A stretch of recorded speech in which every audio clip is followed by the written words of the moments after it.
Hi, my name's Janine McNally, and I am honored to present this webinar to you all about Generation Alpha and creativity, their need for creativity. I am the founder and director of Equipping Fireflies, which is a nonprofit dedicated to providing, creating resources that are centered around the gospel, a clear gospel message, and that will reach this generation for Jesus. I'm an adjunct professor of Christian education at the Grace School of Theology in Houston, and that is the same place where I graduated last year with my Doctor of Ministry. I've spent the last few years now studying, researching Generation Alpha. My dissertation was Understanding Generation Alpha and How to Adapt Our Ministries to Meet Their Unique Needs. It was a work of love, as 438 pages long with a ton of footnotes. I was in the middle of my Doctor of Education degree, and I decided I would like to write a book about children's ministry. I had a passion for children's ministry, and I was doing some research for this book, which I ended up not writing. But in my research, I came across a footnote from a professor, an article that a professor had written from the University of India, believe it or not. And in that footnote, it mentioned Generation Alpha. And I thought, who is Generation Alpha? I had not heard of them before. And this was back in probably 2022, which is actually almost at the end of their generation. So I did some Googling and did some research and discovered only one book written about Generation Alpha by a guy named Mark McCrindle. He is an Australian sociologist, and he had done some research about that generation. And from that, I realized that nothing had been written from a Christian perspective and a church ministry perspective about this generation. So I sat down to write my dissertation about that very thing. It was a labor of love, as I said, and it took a year of writing pretty much 7 days a week, 8 to 10 hours every day. And from that, I wrote this When You See Fireflies, which is a book to equip leaders and parents about how to minister effectively to Generation Alpha. The name, When You See Fireflies, my daughter came up with that. You may say, why was it called that? She reminded me when we lived in Pennsylvania, our two youngest would go out to play in the backyard. And we had a big backyard with a marshy area at the back. And every evening, fireflies would light up the backyard. They would show up at dusk, and our daughter would say, when do we need to come inside? And I said, when you see fireflies. Why? Because as they were playing, it was something that would get their attention. You couldn't miss it. And it was indicating that darkness was coming. I always taught the kids nothing good happens at night, and to come inside into the light where it's safe so that they can be protected from the dangers that lurk at nighttime. So that's where the name came from. It's available on Amazon. At this point, it is the only book in the Christian circle of books that have been written on this topic. Some books toy with the idea, mention it in a chapter or two, but this whole book is dedicated to Generation Alpha. And as I said, the parallels between fireflies and Christians, in my mind, there's a lot of them. This was just one of them that I came up with. The purpose of fireflies, they are visible at dusk and they attract attention. And as believers, our job is to draw children from the darkness into the light. Jesus said, I am the light of the world. And he said to us, you are the light of the world, and we are to shine brightly to attract children to come in from the darkness that this world is surrounded in right now. So you may say, who are our children? Who is Generation Alpha? When you may have noticed, I'm an Australian. My accent is still here after 30 years. When I came over, it was to study at Dallas Seminary to do my Master of Theology degree. And after about 3 months of being in this country, I realized that I was not an American.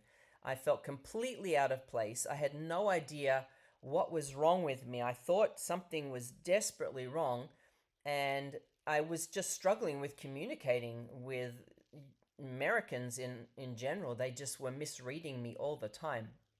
Somebody gave me this book. It's A Fair Go for All. It was a very short book on Australian and American interactions that was written for businessmen so that they could understand each other and stop clashing. One thing that the book said right up front was if you were from a country that was Africa, Asia, anything from there where there were physical uh, things about your appearance that were obvious, the differences in communication were seen differently. For example, if you went and met with a Chinese person and they said something that you didn't understand, you'd probably assume, oh, that's cultural. That's why they're saying that. But for Australians, we look pretty much the same as you guys. And so when we say something different, you're like, what the heck was that all about? My boyfriend at the time was trying to understand me. He was like, what the heck did she just say? And from my perspective, I had no idea I had said anything wrong. I didn't get it. He didn't get it. So I read this book through and I was like, oh my goodness, that's me. That book tells exactly why I'm having these troubles. It wasn't anything to do with me, it was all cultural. And I gave that book to him to read in the first couple of months of our marriage, and it really helped to avoid a ton of problems. Anyway, all that to say, here's a quote from Harper Lee. You never really understand a person until you consider things from his point of view, until you climb into his skin and walk around in it. And Americans weren't doing that for me. They didn't climb into my skin. They didn't really get it. I had to climb into their skin and see things from their point of view.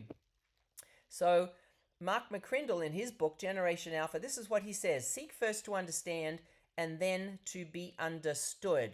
And our responsibility in order to understand this generation is to first understand why they're doing what they're doing. We need a guidebook, so to speak, on generational differences and how to understand Generation Alpha. And that's what I wrote about in my dissertation and in my book. So we start with basic generational order. You will probably find yourself listed there in one of those generations. Generations tend to last about 15 years. That it is a very subjective science, so to speak. And so that's why when you Google Generation Alpha, some things will give you slightly different dates, but generally you'll find it's 2010 to 2024. And of course, now we're in 2025. And as of January 1st, 2025, Generation Beta began. So if we're in children's ministry, we need to hurry up and understand Generation Alpha because the oldest are already into their teens and they're in the youth ministry already. Beta has begun. We don't know a lot about them yet. It is all supposition. A lot of it still is with Alpha too because they're not adults and we can only guess, give educational guesses as what they're going to be like as children. As adults. So they were, as I said, born between 2010 and 2024, and they are now anywhere from 0 to 14 years of age. On the whole, their parents were millennials or are millennials, and so all of the characteristics that come with millennial parents are being passed on to Generation Alpha as they raise their children. Generation Alpha are unique in that they were the very first children to be born in the 21st century. Before that, we were all in the 20th century. So they are new century babies, and they were the first to be born into technology. So when Generation Alpha were born, technology was fully in play. iPads, iPhones, the internet, websites, already in play. My children, my youngest is Generation Z, and when she was born, all that technology was not available fully right at the start of her years. She got an iPad probably when she was 13 to use for school. She got an iPhone at 15. But the children that are born today, from the ages of even 1, we put an iPad into their hands to keep them busy when we're trying to get dinner ready. So they were born completely into technology. Older children, it was primarily for education purposes that they receive their technology, but Generation Alpha, it's right there from the beginning. They are genuine digital natives being born into a generation full of technology. So I remember way back, my first TV looked a lot like this. It was black and white. Not much to say about technology with that. My first laptop looked a lot like this. I got it when I came over to the United States to study on my master's degree. I was so proud of that thing. It weighed probably 20 or 30 pounds, but it was great. But that was what laptops were like. We had Juno when we first got married, my husband and I. And I remember he was studying at Western Seminary in Portland, Oregon. And I remember the very first time we ever sent an email. It was using Juno. I typed out an email and I sent it to my family in Australia. And I will never forget saying, I cannot believe that is already over on the other side of the world. It was brand new technology to us, but we were already adults. Now there is so much that is obsolete. I remember we had 26 volume encyclopedia when we were teaching our children. We had antennas on top of our TVs. We taught them cursive writing. We used a key to get into our hotel room. We had landlines, telephones. We had paper maps. My husband loves maps, and we used to carry around this box of geographical maps that everywhere we went to tell us how we get there. Newspapers. We don't need any of this stuff anymore, all because of technology. The three biggest fears of our past generation, or our generations presently: spiders, snakes, and the fear of heights. This recent generation, Generation Alpha, here are their three biggest fears. That symbol, no signal, sends them into sheer panic. This one, buffering. They're trying to load something and it's not fast enough. And then, of course, the dreaded low battery symbol. They are the biggest fears of this generation that is here now.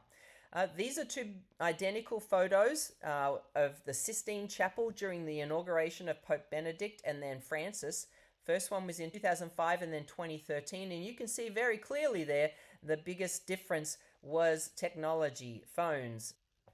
The whole concept of sharing has changed. We don't share ice creams anymore. We share everything technology. And then looking back at the Oxford English Dictionary Word of the Year, this is the word that summarizes and depicts what happened in that year. Let's take a look at them. In 2011, the year after Generation Alpha began, the word of the year was apps. In 2012, it was cloud, the iCloud. 2013 was hashtag. That's not even a word. It's a symbol. In 2014, the word of the year was selfies, using the camera on our phones. My daughter, our youngest daughter, used to teach at a preschool, and these are a couple of little girls, and what are they doing? They're taking a selfie. In 2015, the word of the year was an emoji. These are our kids. If you have any ministry to children, you will find them off to the side on their phones at all times. And then oftentimes this is a problem for young moms. You're trying to get dinner on the table. Your littlies are underfoot. You don't know what to do with them. So by default, you'll hand them an iPad to keep them busy. And you know what's really interesting? Those little kids, they seem to know exactly how to use everything without you even telling them. One thing I noticed years ago, we were at a restaurant. It was probably 2 years ago. We were at a restaurant, and I remember when our kids were growing up, what did you get at a table when you had children at a restaurant? They would hand you a children's menu, right? With a piece of paper and crayons. On one side was the menu, on the other side were colorings and puzzles to solve. We were at a restaurant, and to the left was this family with two children. They were girls probably around the ages of 6 and 8, and they had been brought a paper children's menu and crayons, and it had been pushed to the side, and both of those little girls were sitting there on their own iPads, keeping busy while the food was being prepared. It's a completely different world, and it has had an effect on our children. So Generation Alpha, who are they? So Generation Z didn't receive their first digital devices until their late primary years, and their devices were most likely used for school. Generation Alpha, however, have typically had access to a device from their youngest years, and their screens are their pacifiers. Now, we saw this especially during the years of COVID. Kids obviously were locked in their homes. They couldn't visit their grandparents. They couldn't visit their friends, couldn't go outside to play. So what happened? They had online school, and that was facilitated by a laptop or an iPad. And then their parents, especially their mums, they were all working from home remotely. And what do you do when you're working from home and the kids are in the room? You give them something to keep them busy. You gave them an iPad pacifier. Interestingly, as you observe this generation, some will view this new generation as device addicted, overindulged, and unreliable. However, those who are discerning might have a different perspective. Instead of seeing them as resilient, digitally savvy, more creative, and confident. And from my perspective, I think they are a bit of both. So it's clear that technology has advantages, and generation is more connected and technologically supplied than any generation previously. They are creative and they are innovative, and they are going to be the ones who lead us into the future. So how do we encourage creativity in Generation Alpha? How do we draw out the creative side and not focus on the addicted and overindulged side just because of their devices? First of all, we need to encourage the parents. The parents are the key, in my opinion, to the success of Generation Alpha. And the first thing we need to do as parents, we need to take control of our busy schedule. Our parents are increasingly busy. They have jam-packed their children's schedules with all sorts of activities in an attempt to help raise the best, most academically excellent, most experientially expert children that we can. So for my dissertation, I surveyed 100 experienced children's ministry leaders and educators, and this is what I asked them. It says, research tells us that the majority of parents do not invest in the discipleship of their children. Why do you think this is the case? And the highest answer was 41% of survey responders said that families are busy, tired, and overscheduled. And then I asked, why do you think it's difficult to engage parents? And 64% said that parents are too busy and overwhelmed by other pressures. So this is where the problem is with the schedules. We get so busy, so scheduled, so tired that we tend to default to the easiest solution, which of course is devices. We turn on a movie, we give them an iPad, we let them play on our phones, and instantly everything is resolved. They're happy, there's no complaints, we don't have to force them to do it, they want to do it by default. Of course, that's a problem, and in order to combat some of that, we need to allow for more creative play. I've got 3 grandchildren now. I have twin 2-year-old boys and a 6-month-old little girl.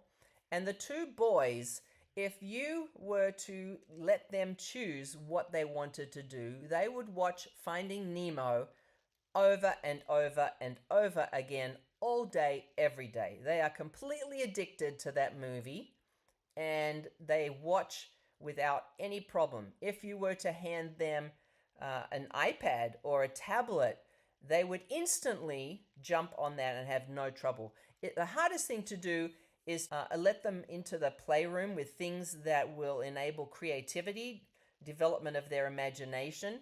But thankfully, at the age of they've just turned 2, they are still pliable. So we can get them into the habit of doing the creativity. But you know what they want? They want us to sit in the playroom with them. They want relationships. They want us to encourage them, to watch them, to help them as they play in that playroom. So we need to allow for more creative play, and we need to be involved in that creative play as well, which is difficult if you're busy and tired, but that's something we need to do. McCrindle says unstructured play and blank canvas creativity is essential. Children are compelled to create or shape an activity when given an open space or a simple piece of sports or play equipment. When given just the blank page and pencils, the brain is forced to impose meaning on the space and imagination is triggered. Excessive use of technology hinders the opportunity to develop imagination, and the ability to stimulate creativity is lost. So we need to make sure that we take control of our schedules and allow for that creative play. Thirdly, we need to allow for boredom. Boredom. I'm bored. I have nothing to do. Have you not heard those comments repeatedly from your children? I know I did. But it's important. It's essential to increase the opportunity for boredom, because boredom is the space in which creativity and imagination happen. Ruder says continual entertainment can curtail boredom and impede the development of creativity. Technology is robbing them of that space. So take control of your schedule, allow for creative play and get involved with the kids. Allow for boredom. And then fourth, enforce boundaries. Oh, this one's a hard one. Boundaries are necessary for behavior and technology. There are challenging issues out there right now, including safety, online cybersecurity and safety concerns, cyberbullying, increased access to sex predators and traffickers, and increased appropriate online content and exposure to pornography. The world is an oyster of horrible things, and we need to create safety boundaries for our children, as well as those time boundaries. We need to make sure they're safe. And the problem is that every single app your child downloads, even if you try to put safety restrictions on that app, there are ways around it. And you know what? Our kids will find the ways to get around it. So we need to be really careful. One way we can try to resolve this is, again, to play with them. Sit down on the floor while they're playing on their apps and on their games and interact with them. That way you can watch exactly what they're doing. The second thing we've already alluded to is addiction and dependence on this technology, on these apps. If we don't put boundaries into place, that can result in poor sleep quantity. And a big one is shorter attention spans, because all they're getting as they swipe the screen is instant gratification. So they are wanting things to pop up and they want information instantly instead of waiting and developing that patience. Fifth, what we can do is to read them stories.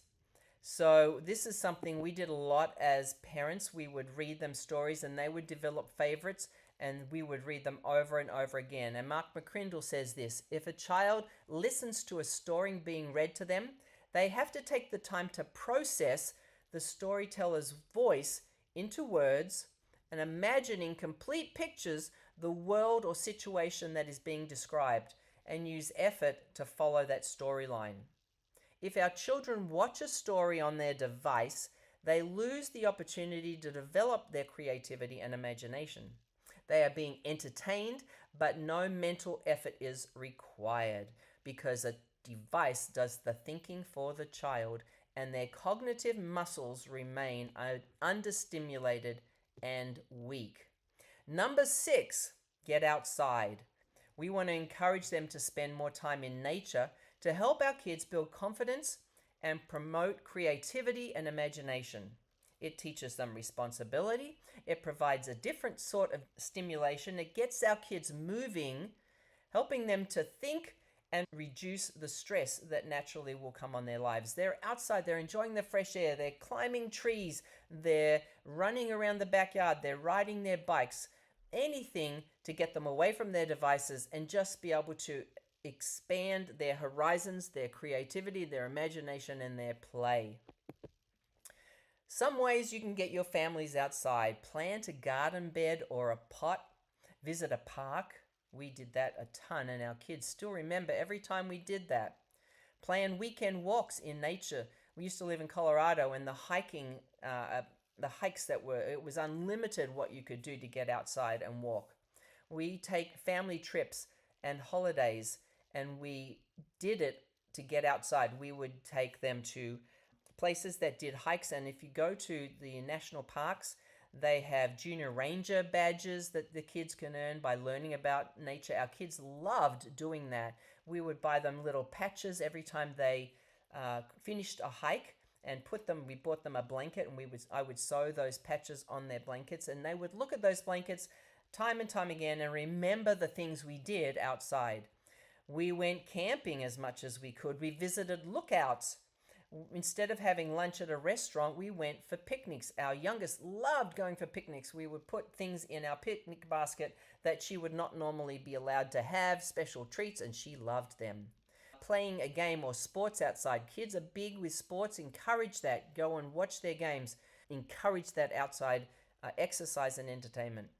And then you could even move your indoor tasks like homework or reading outside to get that outside time. Number 7, self-directed learning. This one's an interesting one because it's happening more in schools. Self-directed and individualized learning enables students to work to their own strengths, exercise creativity, and take greater responsibility over the decision-making process and management of their work.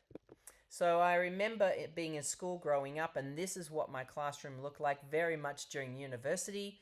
We would sit in rows, all facing the teacher who was a lecturer. There was very little interaction, and that's how we learned.